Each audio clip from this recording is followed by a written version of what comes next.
Hi guys, today I'm going to start my new challenge. I'm going to memorize the Great Gatsby. So let me get it started.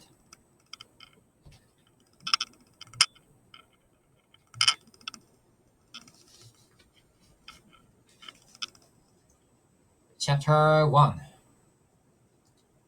In my younger and more vulnerable years, my father gave me some advice that I've been turning over in my mind ever since.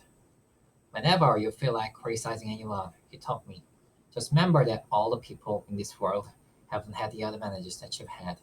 He didn't say any more, but we've always been unusually communicative in a reserved way, and I understood that he meant a great deal more than that. In consequence, I'm inclined to reserve all judgments, a habit that has often done many curious natures to me, and also made me the victim of notification bores. The abnormal mind is quick to detect and attach itself to this quality when it appears in a normal person. And so it came about that in college, I was unjustly accused of being a politician because I was privy to the secret grease wild of a man. Most of the confidences were sought. Frequently I had faint sleep, preoccupation, or a hostile levity when I realized by some unmistakable sign that an intimate revelation was quivering on the horizon. For the intimate revelations of young men, or at least the terms in which they express them, are usually pleasuristic and marked by obvious suppressions. I'm still a little afraid of missing something if I forget that.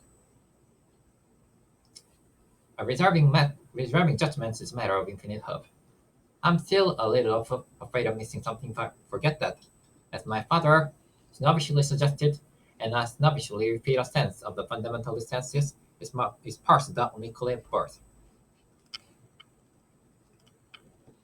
And after busting this way on my tolerance, I come to the admission that it has a limit.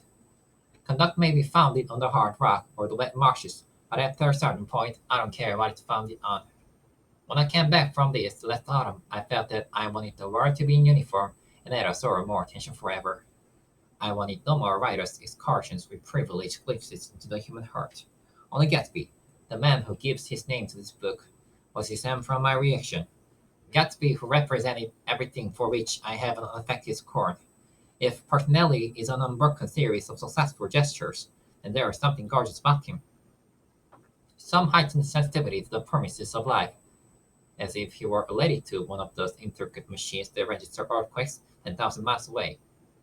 His responsiveness had nothing to do with the flabby impressionability, which is dignified under the name of the creative temperament. It was an extraordinary gift for hope, a romantic readiness such as I never found in any other person, and which it is not likely I shall ever find again. No, Gatsby turned out all right at the end. It's what preyed on Gatsby.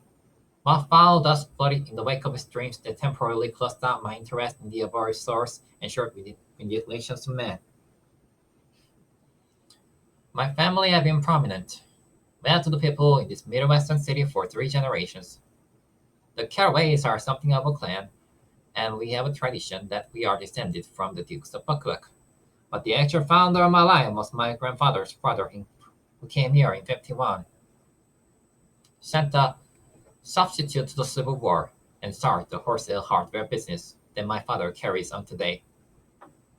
I never saw this great uncle, but I'm supposed to look like him, with special reference to the Red Hard Boys, with special reference that to the Red Hard Boy painting that hangs in my father's office. I graduated from New Haven in 1915, just a quarter of a century after my father, and a little later I participated in the delayed Tawny migration known as the Great War.